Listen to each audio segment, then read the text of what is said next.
जमलेल्या माझ्या तमाम हिंदू बांधवांनो, भगिनींनो आणि मातांनो,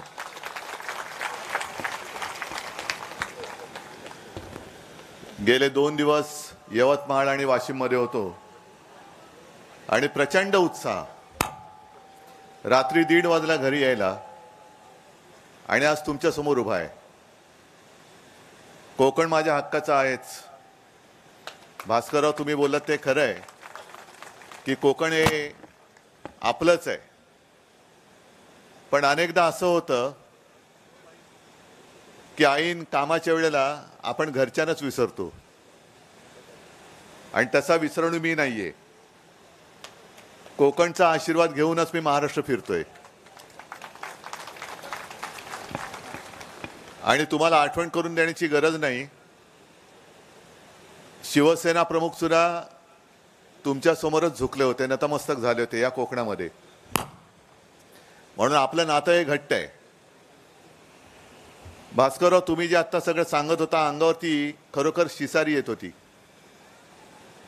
भारतीय जनता पक्ष आणि त्यांचे शीर्षस्थ नेते, सध्या काय झालंय, या भाजपाचं शीर्षासन सुरू आहे म्हणून शीर्ष खाली गेले आणि पाय वर आलेत. हे यांचे शीर्षस्थ नेते खाली खाली डोकं वर पाय.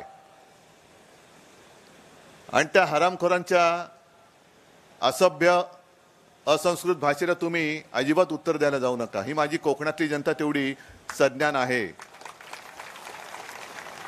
ही भारतीय जनता पक्षाची संस्कृती आता बाहेर आली. जे त्यांचं रामभाऊ माळगी प्रबोधिनी, काय नाव छान आहे, कोणाचं नाव आहे, रामभाऊ माळगी आणि प्रबोधिनी. त्या प्रबोधिनीमध्ये असे शिव्या आणि घाणेरडे प्रकार शिकवत असतील हे मला नव्हतं कधी वाटलं. ज्या पद्धतीने त्यांचा कारभार सुरू आहे तो बघितल्यानंतर मला आता स्वतःला, मी काल यवतमाळ वाशिममध्ये लोकांसमोर मी म्हटलं मी दिलगिरी व्यक्त करतो, कारण आम्हीच 25-30 वर्ष एका हिंदुत्वाच्या वेडापायी हे जिथे नव्हते तिथे खांद्यावरती घेऊन फिरलो. आणि तेव्हा तुम्ही मला प्रामाणिकपणाने सांगा, शिवसेनेने जर का यांना खांदा दिला नसता तेव्हा, तर आता यांना खांदा द्यायला लोक उरली असती का? बरोबर ना? पण तेव्हा असं वाटलं होतं की सुसंस्कृत आहेत. अटल बिहारी वाजपेयी जे होते, अडवाणी साहेब, आता तर ते बिचारे आता शांतच आहेत. पण ती एक भारतीय जनता पक्षाची संस्कृती होती. आणि आत्ताची संस्कृती बघितल्यानंतर याला संस्कृती बोलणं हे सुद्धा मोठं पाप आहे. आणि मधल्या काळामध्ये आणखीन एक जे काय घडलं सगळं तुमच्या घरासमोर, तुमच्या शाखेसमोर, ही कोणती पद्धत आहे?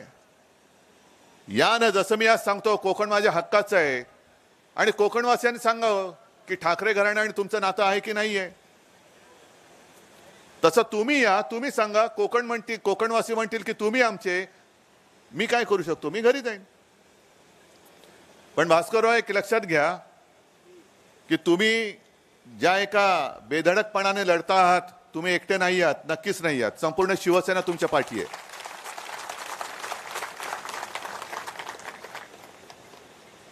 आणि इथे जे काय गुंडागर्दी करणारे लोक आहेत, आता तुम्ही विचार करा. तुम्ही आता बोलताना हा मतदारसंघ येतो रायगडमध्ये, पलीकडचा जातो सिंधुदुर्ग.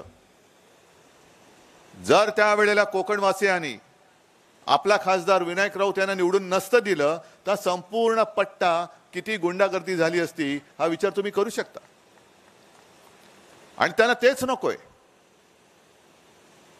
ज्या वेळेला महाविकास आघाडीचं सरकार आलं आणि मी मुख्यमंत्री होतो, मी काय काय केले, मी काय कशाला सांगत बसू, मी काय केलं आणि नाही केले तुमच्या समोर आहे, तुमच्या समोर आहे.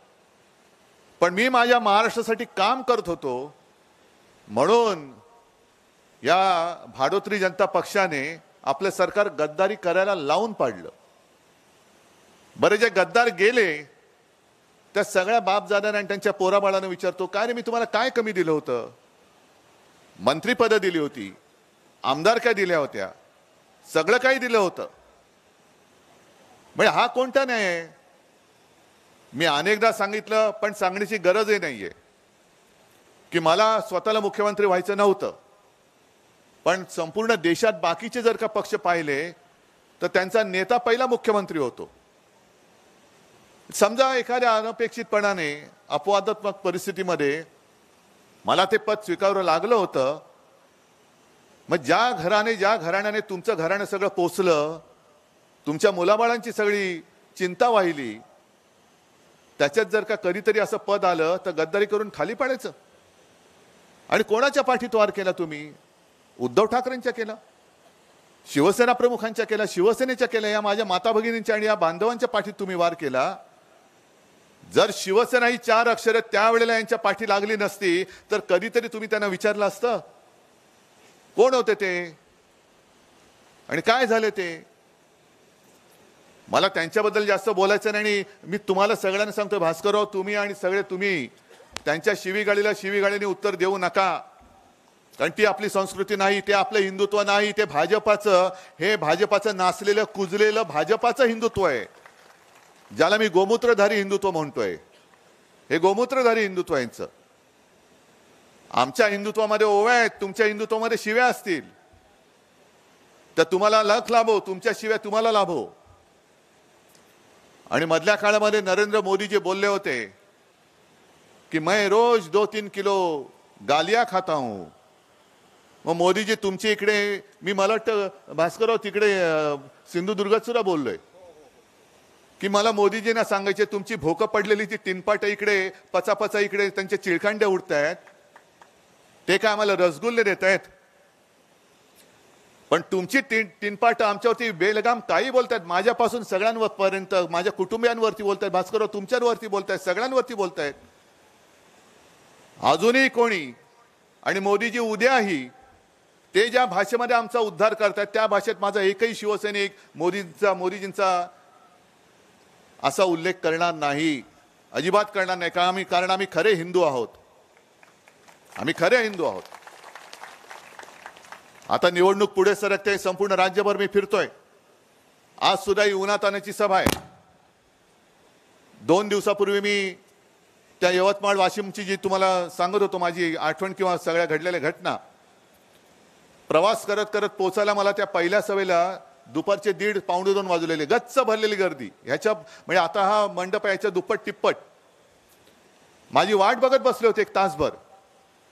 त्यांना जो प्रश्न विचारला तोच मी तुम्हाला विचारतो, जेवलात का रे बाबांनो, माता भगिनींनी जेवलात का? इकडे तर जेवणाची सोय नाहीये आणि जेवणाची वेळ आता 12:30 होत आले. जेवलायत? नाही जेवले. मग हे काय आहे नेमकं? आज उद्धव ठाकरेला तुम्ही संपवायला निघालात, उद्धव ठाकरेचा पक्ष फोडलात, पक्ष संपवायला निघालात, माझं नाव चोरलत, चिन्ह चोरलत, वडील चोरलेत, आणि तुमच्याकडे लोक जमावी म्हणून पैसे देऊन लोक आणायला लागतायत, तरी सुद्धा लोक येत नाहीयेत. आलेल्या लोकांना बिर्याणीची ताटं तिकडे तयार ठेवलेत, लोक बिर्याणी खातात पण तुमचे नासलेले विचार ऐकत नाहीयेत. आणि इकडे उन्हातानाचे भुकेची तहानीची पर्वा न करता माझ्या माता भगिनी आणि माझे बांधव इकडे बसलेत. हे काय आहे? याला प्रेम म्हणतात, याला प्रेम म्हणतात. हा गुहागर मतदारसंघ सुद्धा भास्करराव तुम्ही ज्या पद्धतीने बांधलाय ते बघूनच मुद्दामून मी तुम्हाला पूर्व विदर्भाची जबाबदारी दिलेली आहे. कारण आता जिथे जिथे जातोय तिथे सगळेजण सांगतायत, म्हणजे आता आपली महाविकास आघाडी 3 पक्ष आहेत, आंबेडकर साहेबांनी सुद्धा आपण सांगतोय तुम्ही पण यासोबत, जागा वाटप तर करावं लागेल. पण मला एका गोष्टीचा अभिमान नक्की आहे की ही सगळी फोडाफोडी झाल्यानंतर सुद्धा प्रत्येक लोकसभा मतदारसंघातले शिवसैनिक मला येऊन भेटतात, उद्धवजी हा मतदारसंघ सोडू नका, आपल्याकडे चांगले उमेदवार आहेत आणि हा 100% आपण जिंकणार. विदर्भात गेलो तर विदर्भातले जे मतदारसंघ कधी आपण लढलेले नाहीत तिथले शिवसैनिक येऊन भेटतात, उद्धवजी यावेळेला आपली लाट आहे, आपली लाट आहे आणि मोदी सरकारची वाट आहे, विल्हेवाट. तुम्ही कोणी उमेदवार द्या, लोक तुमच्यावरच्या प्रेमा खातर तो विजयी केल्याशिवाय राहणार नाही, असं आज वातावरण संपूर्ण महाराष्ट्रामध्ये आहे. आणि अशा या चांगल्या पवित्र वातावरणामध्ये आपण यांच्या तोंडी लागायचं, यांच्या तोंडी लागण्यामध्ये त्यांचा तोच तर आहे. म्हणजे कसा आहे बघा डाव, हा जो भाडोत्री जनता पक्ष आहे, कारण तो जो होता अटल बिहारी वाजपेयीजींचा तो भारतीय जनता पक्ष होता, सुसंस्कृत होता. आता हा सगळा भाडोत्री जनता पक्ष आहे किंवा भाडखाऊ जनता पक्ष आहे म्हणा. यांच्याकडे नेते नाहीत, कार्यकर्ते नाहीत, म्हणून सगळे आजूबाजूने आणतायत. आणि कालच्या सभेमध्ये मी सहज बोलता बोलता सुचलं ते सांगितलं की प्रधानमंत्र्यांच्या बऱ्याच काही योजना आहेत. प्रधानमंत्री जनधन योजना, प्रधानमंत्री अमुक योजना, प्रधानमंत्री तमुक योजना, तशी अजून एक त्यांनी योजना काढली. आले तुमच्यापर्यंत? भ्रष्टाचारी अभय योजना. भ्रष्टाचारी अभय योजना म्हणजे ज्यांनी भ्रष्टाचार केला असेल त्यांनी भाजपात यावं, आम्ही तुम्हाला अभय देतो. हे मोदी गॅरंटी आहे, हे मोदी गॅरंटी आहे. या असल्या गॅरंट्या तुम्ही देता. 2014 सालापासून आम्ही तुमचं तेच रडगाणं ऐकतोय, विकसनशील भारतासाठी, विकसनशील भारतासाठी. ते पूर्वी तो ग्रामोफोन होता, मला आठवते माझ्या लहानपणी, माझ्या काही जुन्या पिढीतल्या लोकांच्या लक्षात असेल, रेकॉर्ड असायची, रेकॉर्ड, आणि त्याला ते पिन लावायची. तो HMVचा कुत्रा असायचा, हिज मास्टर व्हॉइस. तसे त्यांचे काही अंधभक्त आहेत, मग ते जे काय सांगतात ते ऐकायचं. पण ती रेकॉर्ड असं असायची की कधीतरी अडकायची आणि अडकली का पुढे जायचीच नाही. आता शिवसेना प्रमुखांनी त्या काळामध्ये जे काय बोलले होते ते मी नाही बोलू शकत, कारण ते गाणं कसं अडकायचं, ती गाण्यातली नेमकी ओळ अडकल्यावरती त्याचा अर्थाचा अनर्थ कसा व्हायचा ते शिवसेना प्रमुख सांगायचे. तशी यांची रेकॉर्ड अडकले 14 पासून. 2014ला काय सांगितलं, 2019 साली बघा काय होईल. 19 साली काय सांगितलं, 2024 साली बघा काय होईल. झालं काहीच नाहीये. आता सांगतायत 2029 नाही, डायरेक्ट 2047 साल.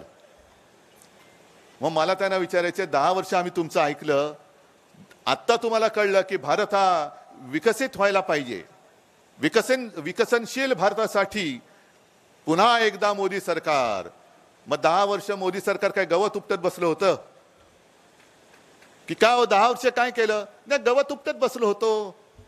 मग आता काय? आता आम्ही बघा 2047 साली तुम्हाला आम्ही काय काय देऊ. मग मी सुद्धा सांगतो, ते 2047 साली देत आहेत. मी तुम्हाला सगळ्यांना सांगतो, मी 3000 साली तुम्हाला प्रत्येकाला चंद्रावरती घर देईन.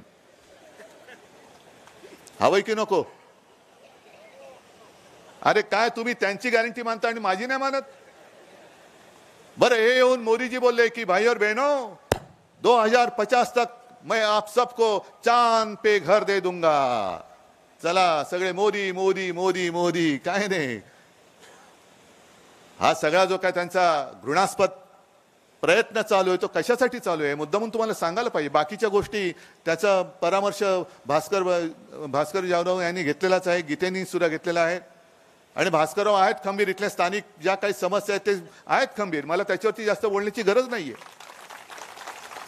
जी MIDC देत होतो ती कशी थांबवली वगैरे वगैरे सगळ्या गोष्टी तुम्हाला माहिती आहेत. मासेमारीमध्ये सुद्धा मध्ये मी ऐकलं होतं पेपरमध्ये की आता मासेमारी करायला सुद्धा LED लावून गुजरातच्या बोटी येत आहेत ना. मग इथून सगळं गुजरातला नेत आहेत. सगळे उद्योगधंदे MIDC आमच्या हक्काची द्यायचीच नाही. महाराष्ट्रात येणारे आणि असणारे उद्योग हे गुजरातला न्यायचे. आमचे मासे पण तुम्ही न्यायचे. आणि आम्ही काय करायचं? आम्हाला काय घंटा नाही, कारण राम मंदिर केलंय, तुम्ही घंटा वाजवत बसा, बाकी उद्योग आम्ही घेऊन जातो गुजरातला. मला गुजरात बद्दल काही राग नाहीये. अनेक गुजराती कुटुंबाच्या कुटुंब वर्षानुवर्ष आपल्या महाराष्ट्रामध्ये राहत आहेत. कुठे काय त्यांचं आपलं भांडण आहे? अनेक अगदी मुंबईच्या शाखेमध्ये सुद्धा शाळेच्या ऍडमिशन पासून हॉस्पिटलसाठी असेल, रक्तासाठी असेल, गुजराती माता भगिनी बांधव येतात. कधी कोणी त्यांना नाही म्हणत नाही. पहिला धावून जातो तो शिवसैनिक जातो. हे आमचं आणि गुजरातचं नातं आहे. आणि उद्या आपलं इंडियाचं सरकार आल्यानंतर, इंडिया आघाडीचं सरकार आल्यानंतर आम्ही गुजरातशी द्वेषाने नाही वागणार. जे गुजरातचं हक्काचं असेल ते आम्ही गुजरातला नक्की देऊ. पण आज जसं मोदीजी वागतायत, मोदीजी तुम्ही देशाचे पंतप्रधान आहात का फक्त गुजरातचे पंतप्रधान आहात हेच आता कळत नाहीये. आणि एवढी मस्ती डोक्यामध्ये गेलेली आहे. मधल्या काळामध्ये सिंधुदुर्गला येऊन गेले, मी सांगितलं ना तिकडे, आम्हाला वाटलं कोकणासाठी काहीतरी देऊन जातील, कारण निसर्ग वादळ आलं होतं, त्योक्ते वादळ आलं होतं. ना मोदीजी इकडे फिरकले, ना केंद्राने एक पैशाची मदत इकडे केली होती. केंद्राच्या निकषाच्या पलीकडे जाऊन महाविकास आघाडी सरकारने इथल्या सगळ्या त्या आपत्तीग्रस्तांना मदत केली होती। अनेक वेळेला असं होतं की चक्रीवादळ आल्यानंतर धावपळ होते आणि 2 वर्ष लागोपाठ चक्रीवादळ आलं, काय सांगावं परत कधी येईल। मग अचानक सगळ्या लोकांना घरं खाली करून न्यायचं कुठे, म्हणून मी सांगितलं होतं की जिथे जिथे अशी धोक्याची ठिकाणं आहेत तिकडे माझ्या नागरिकांना कुठेही गैरसोय होऊ नये अशी निवारा केंद्र तिकडे बांधा, की जिकडे माता भगिनी येऊन राहतील, वेगळे आपले सगळे पुरुष मंडळी येऊन राहतील, तिकडे चांगली शौचालय असतील, टॉयलेट असतील, त्यांना काय हवं नको जेवण खाण्याची व्यवस्था होईल। कुठेतरी तंबू बांधलाय आणि घुसवून टाकलं त्यांना, असं नको, तशी पक्की निवारा केंद्र बांधा। जे लाईट जातात ते लाईट्स का जातात तर तारेचे खांब पडतात, मग ते लाईट जाऊ नये। कारण मला अजूनही आठवतंय चिपळूणच्या बाजारपेठेत आपण फिरत होतो, करोना होता आणि एक दुर्दैवी घटना घडली होती, तिकडे काही रुग्णांचे प्राण गेले होते ऑक्सिजनच्या अभावी। ते ऑक्सिजन कमी होता म्हणून नाही, तर लाईट गेले होते, ऑक्सिजन होता पण लाईट गेले म्हणून ऑक्सिजन नाही देऊ शकलो। आणि त्याच्यासाठी आपण ठरवलं होतं की या सगळ्या ज्या वीज वाहक तारा आहेत त्या भूमिगत करायच्या। वादळ किती आलं तरी माझे नागरिक त्या निवारा केंद्रात सुरक्षित राहतील आणि किती मोठं वादळ आलं तरी वीज पुरवठा बंद होणार नाही, ही जबाबदारी मी तेव्हा घेतली होती मुख्यमंत्री म्हणून। आणि आता हे जे सांगतायत यांना 14 साली आपणच निवडून दिलं, 19 साली आपणच निवडून दिलं, आता पुन्हा आपल्याला निवडून द्यायचं आहे। अनंत गीतेंना तर निवडून द्यायचं आहे, पलीकडे विनायक राऊतला निवडून द्यायचं आहे, पण आता आपण त्यांना बसवणार नाही आहोत, आपल्या हक्काचा इंडिया आघाडीचा पंतप्रधान बसवणार आहोत। बरं, त्यावेळेला सुद्धा 30 वर्षानंतर एकट्या भारतीय जनता पक्षाचं सरकार आलं होतं, 270 272 प्लस आलं होतं ना। 19 साली 300 प्लस झाले, यांची हवस संपत नाही। आता म्हणे आपकी बार 400 पार, कशासाठी 400 पार पाहिजे? जे मी तुम्हाला सांगतोय तुम्ही नीट लक्षात घ्या, ते 400 पारचे त्यांचे डाव एवढ्यासाठी आहेत की यांना घटना बदलायची आहे। कारण घटना बदलायला काही मतांची आवश्यकता असते, पूर्ण संसदेमध्ये 2/3 काय त्यांचं असतं ना, 4/8 अशी सगळी जी काही मतदारांची आकडेवारी असेल तर ते घटना बदलू शकतात। गेल्या अधिवेशनामध्ये यांनी जवळपास 100-150 विरोधी पक्षाचे खासदार निलंबित करून टाकले आणि कायदे पास करून घेतले ना। आपल्याला काय वाटलं की हे काहीतरी थातूर मातूर चालले, तसं नाहीये, त्यांचे ते डाव आहेत। या कायद्याला कोणी विरोध करता कामा नये, कारण विरोध करायला तुम्ही समोर कोण ठेवतच नाही आहात। विरोधी पक्ष हा म्हणजे काही देशद्रोह्यांचा पक्ष नाही, त्यांना सुद्धा याच जनतेने निवडून दिलेला आहे।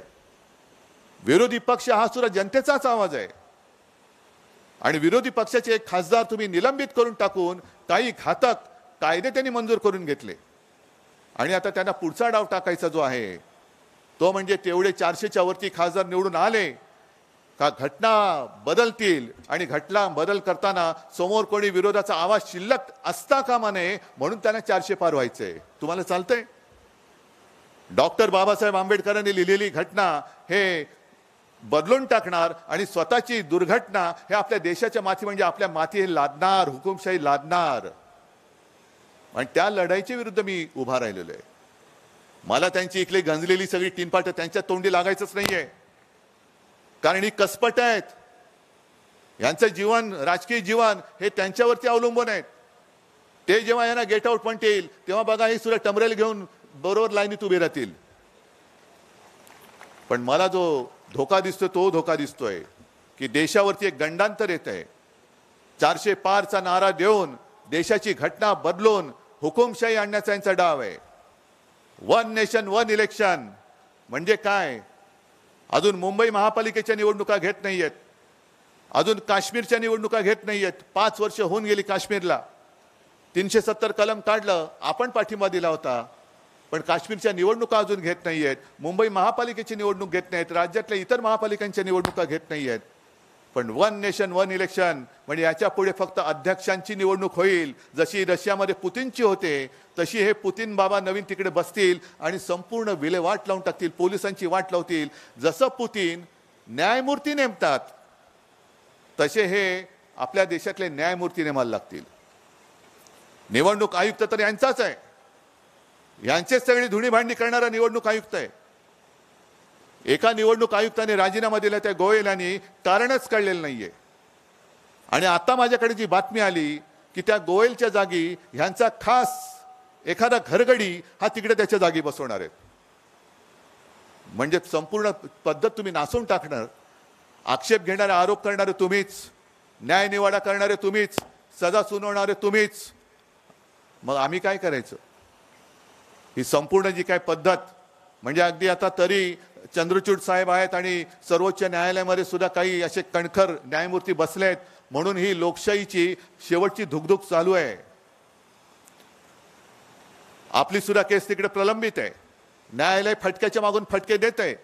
पण मी न्यायालयाला सुद्धा हात जोडून विनंती करतोय, परवा सुद्धा केली होती, आज करतोय, सर्वोच्च न्यायालयाला मी हात जोडून विनंती करतोय की लोकशाही शेवटच्या घटका मोजते.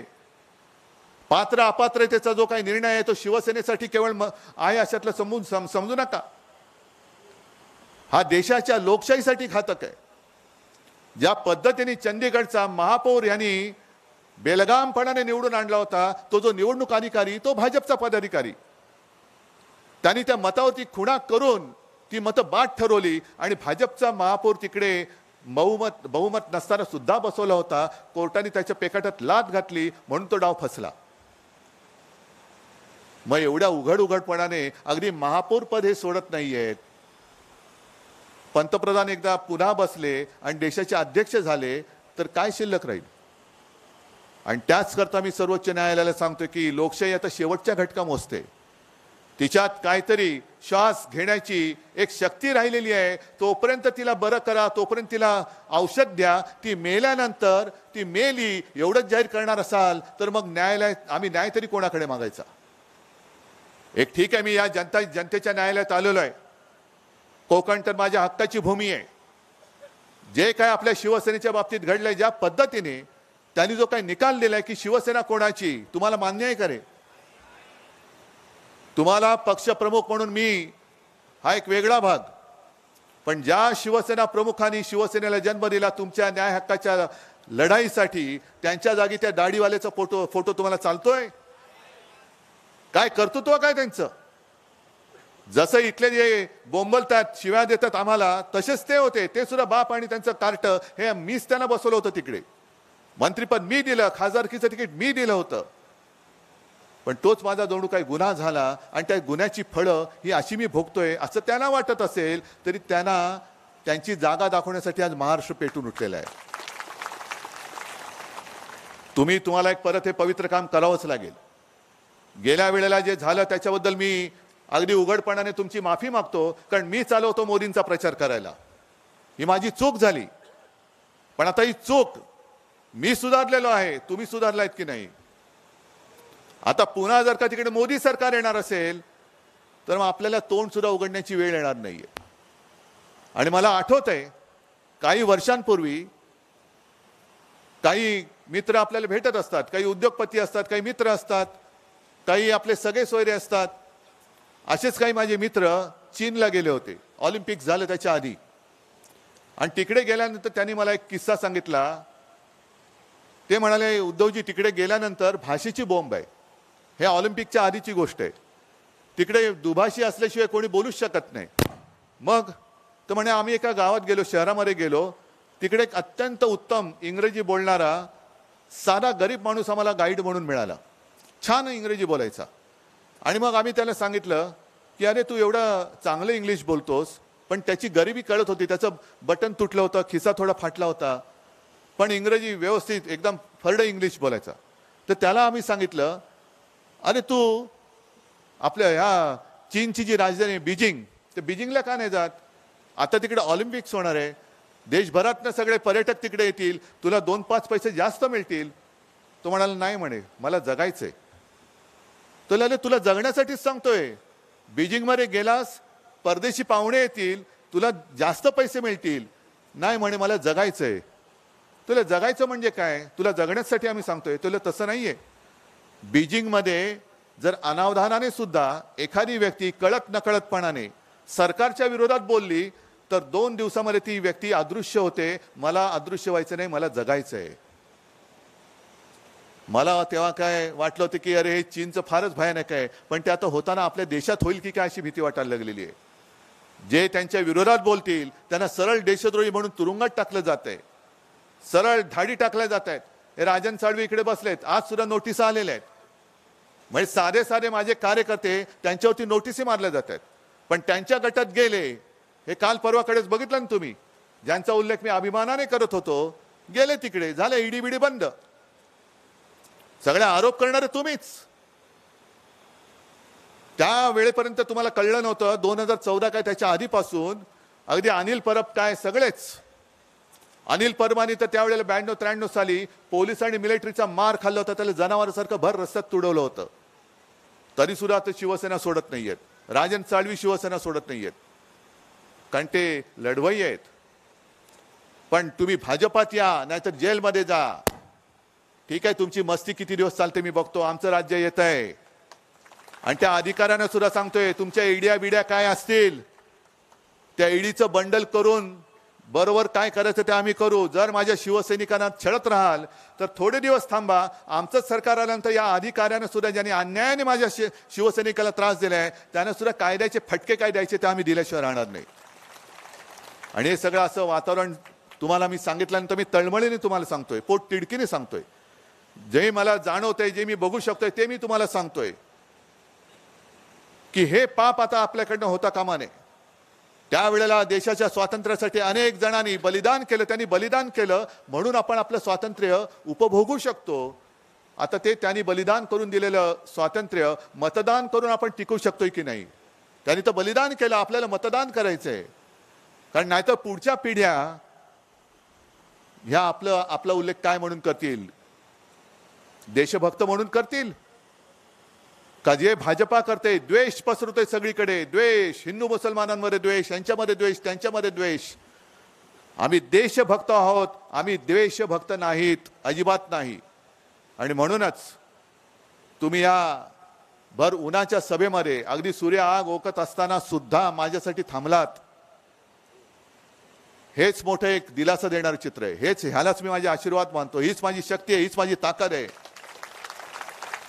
भाडोत्री जनता पक्षाकडनं पैशाचा अमाप वापर होईल, धबधबे कोसळतील, पण माझं आव्हान आहे, तुम्ही या महाराष्ट्रामध्ये पैशाचा पाऊस पाडून दाखवाच.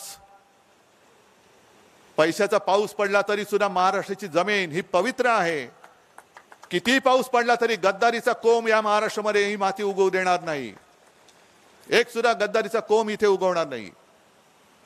आणि त्याच करता उद्याची जी निवडणूक आहे, भास्करराव तुम्ही बोललात की प्रचाराला येऊ नका. ठीक आहे, तुमचं वचन मी पाळलं, मी प्रचाराला येणार नाही. पण आपल्या विजयाच्या अनंत गीतेंच्या विजयाच्या मिरवणुकीला म्हणण्यापेक्षा सभेला मी येणारच. आणि त्या विजयाची जबाबदारी मी तुमच्यावर सोपवतोय. घेणार आहात? ठीक आहे, ठरलं? ठीक आहे, बाकी काय बोलायची? रमजान सुरू झाल्याने शिमला 2 दिवसांनी शुभेच्छा. हा नाही, आता एकदा सगळं जुळलं की होणार नाही. आता शिमगा तर काय आता 2 दिवसावरती नाही, तो या भाडोत्री जनता पक्षाचा रोजच शिमगा चालू आहे. त्याच्यामुळे तो काय नाही, हे काय बोंबायचं ते बोंबलू दे त्यांना. आपला शिमगा आता येतोय, तो शिमगा नुसता बोंबलून नाही साजरा करायचा, तर त्या होळीमध्ये हुकुमशाहीची होळी करायची आहे, हुकुमशाहीची होळी. आणि रमजानचा सुद्धा पवित्र महिना सुरू होतोय. अनेक ठिकाणी आता हे वंचितचं काय होणार विचारणारे हे मुस्लिम बांधव आहेत. अनेक ठिकाणी मुस्लिम बांधव सोबत आलेले आहेत. तुम्ही सोबत राहा, बाकी काय करायचं काय व्हायचं ते आपण बघून घेऊ. तुम्हाला परत एकदा सगळ्यांना मी शुभेच्छा देतो आणि तूर्त मी आपली रजा घेतो. जय हिंद, जय महाराष्ट्र.